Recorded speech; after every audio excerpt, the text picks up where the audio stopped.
L'État, c'est moi. Este é o Visão Libertária, sua fonte de informações descentralizadas e distribuídas. A França é um dos países mais famosos do mundo. Entre comer um croissant às margens do rio Sena ou subir a Torre Eiffel, praticamente todos já ouviram falar de Paris, seja por bem ou por mal. Mas será que essa fama garante um bom desenvolvimento econômico? Para entender como funciona a economia francesa, temos de entender como ela chegou onde se encontra atualmente. O que conhecemos hoje como França possui registros arqueológicos muito antigos, datando da antiga era glacial, mas foi por volta do quinto século a.C. que a civilização começou a florescer na área, através da mescla de gregos e principalmente celtas, que formaram na Gália. Se tiver mais idade, deve se lembrar desse termo dos quadrinhos franceses de Astérix e Obélix. Os gauleses começaram a ter muitos conflitos com os romanos a partir do quarto século a.C., perdendo muitos territórios por volta do ano 125 a.C. e sendo completamente dominados por Júlio César em 52 a.C. A partir daí, a França se tornou parte do Império Romano. Já tem vídeo aqui no canal falando da economia de Roma, mas com a queda do Império Romano, o sistema feudal se estabeleceu, até que Clovis I, um conquistador germânico, unificou a região, dando o nome de Frância, que significa Terra dos Francos. Ainda durante a Idade Média, o poder centralizado nas mãos do rei se consolidou, porém, nem mesmo o rei poderia impedir as inovações do livre mercado. Com o comércio sendo restabelecido com a perda do poder dos senhores feudais, a circulação de mercadorias estava começando a trazer prosperidade ao miserável povo francês. E junto com as mercadorias vinham as ideias.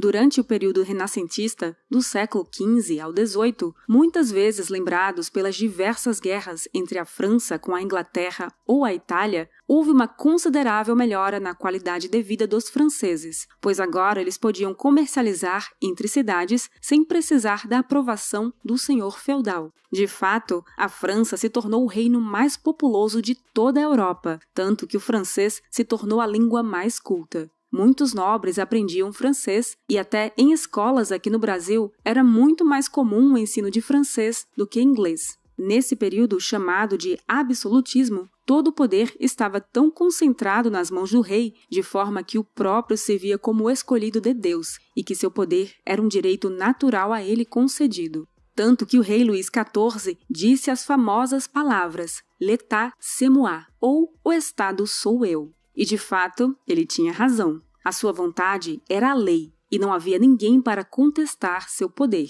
Infelizmente, o mesmo ainda acontece atualmente em diversos estados ditatoriais ao redor do mundo, apesar da maioria deles não explicitar tão descaradamente seu status de soberano sobre o povo, preferindo mentir dizendo que representam a vontade popular ou qualquer outra baboseira similar.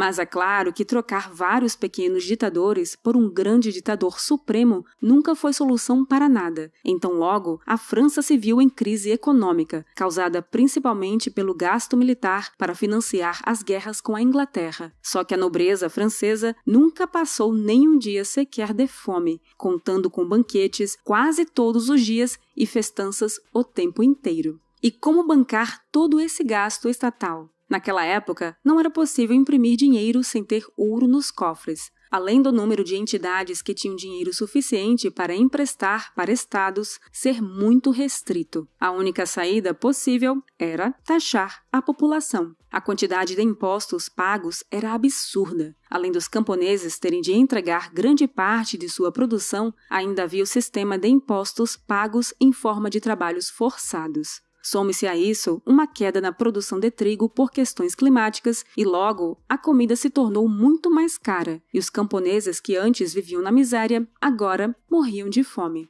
Logo, a situação ficou insustentável, causando a famosa Revolução Francesa. Aqui não temos tempo para discutir todos os detalhes dessa revolução. Vamos apenas resumir dizendo que os franceses trocaram um rei absolutista por um imperador ditatorial, chamado Napoleão Bonaparte. Se quiser saber mais informações sobre a Revolução Francesa, dê uma olhada no vídeo sobre o tema no canal L de Liberdade. O link está na descrição. Napoleão era um gênio militar e um conquistador. Seu sistema militar se assemelhava muito mais a um livre mercado, onde quem se saísse melhor era promovido, ao invés do sistema feudal, onde a sua nobreza definia seu cargo no exército. Graças a essa inovação, ele conseguiu dominar grande parte da Europa. De certa forma, podemos dizer que a animosidade que muitos países europeus têm contra a França vem desde esse período napoleônico, tendo sido a raiz da Primeira Guerra Mundial e, consequentemente, da Segunda também. Após a Segunda Guerra, a França precisava se reerguer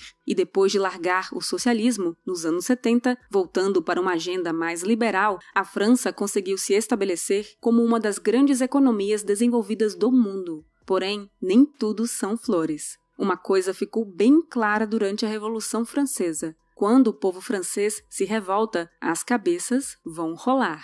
Então, logo o socialismo voltou ao poder, e desde então a França foi marcada por diversos governos populistas que criaram uma das piores coisas que qualquer governo pode fazer, uma CLT. Veja bem, as leis trabalhistas francesas nem se comparam com a trobozonga que é a CLT brasileira. Importada diretamente da Itália fascista, nossa CLT garante o desemprego de milhões de brasileiros, mas, ainda assim, as leis trabalhistas francesas também contêm seus absurdos. Por exemplo, digamos que você seja dono de uma empresa multinacional e deseja abrir uma filial na França. Você aluga um local, compra equipamentos e contrata funcionários. Mas, digamos que a filial francesa não está dando tanto retorno como esperado, ou até mesmo prejuízo. Para poder demitir seus funcionários, a empresa precisa comprovar que está passando por má situação financeira global, não somente na França. Ou pelo menos era assim, até a reforma trabalhista em 2017, que deu mais liberdade para os empregados e empregadores para negociarem o contrato de trabalho.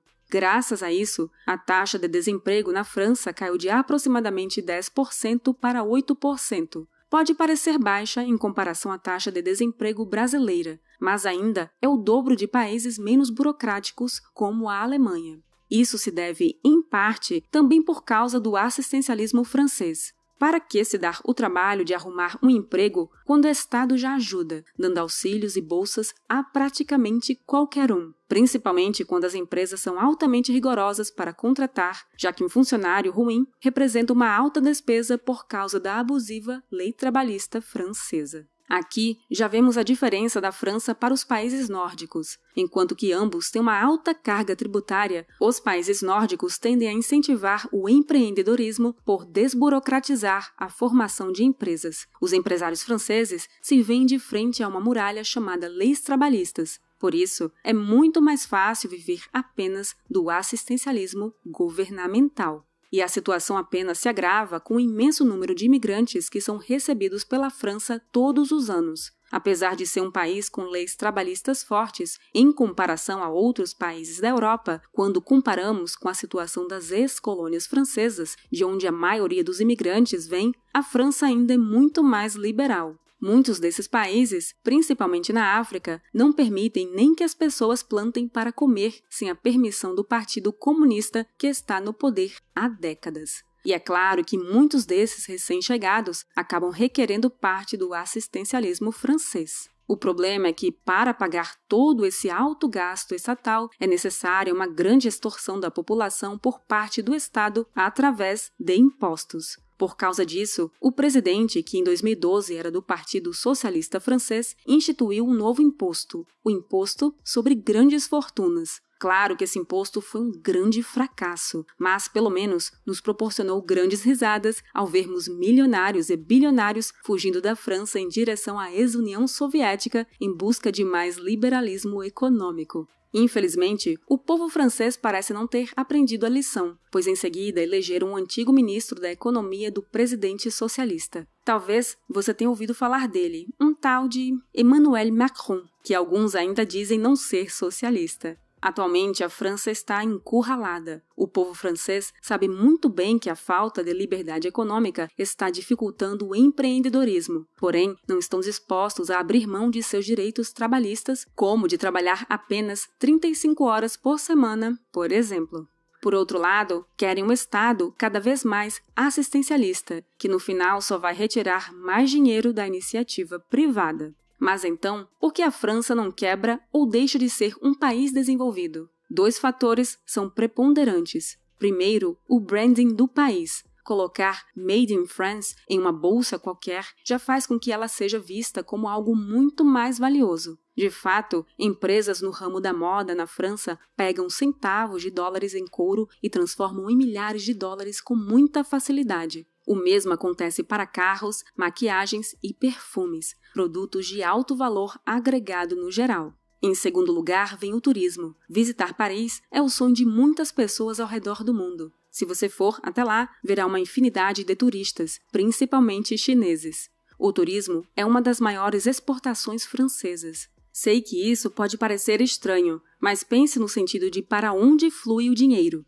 Todos os anos, milhões de pessoas compram da França a experiência de visitar o país, fazendo com que mais dinheiro entre na economia francesa. Porém, isso é uma faca de 2 gumes. Em períodos onde a economia do mundo todo, de uma forma geral, vai bem, mais pessoas podem visitar a França e mais pessoas podem pagar os altos preços dos produtos franceses. Porém, quando a economia global vai mal, a primeira coisa que as pessoas cortam são as viagens de turismo e aquelas bolsas de milhares de dólares. E em momentos como o da crise de 2020, em que governos utilizaram todos os meios possíveis para aumentar seus poderes sobre a população, o turismo foi praticamente extinto do país. Por causa disso, o PIB francês caiu mais de 10% em 2020. A lição aqui é bem óbvia. Revolução violenta não gera mais liberdade e direitos trabalhistas apenas atrasam o crescimento de uma nação. De fato, atualmente a economia da França é, em termos bem franceses, pathétique. Obrigada por sua audiência. Este artigo foi sugerido e escrito por Liberoad, revisado por Paulo Almeida e narrado por Baby Yoda. Se você quiser contribuir para a causa da liberdade, clique no like e compartilhe o vídeo em sua rede social. Considere também se inscrever em nosso canal e também no L de Liberdade e clicar no ícone de campainha. Até a próxima!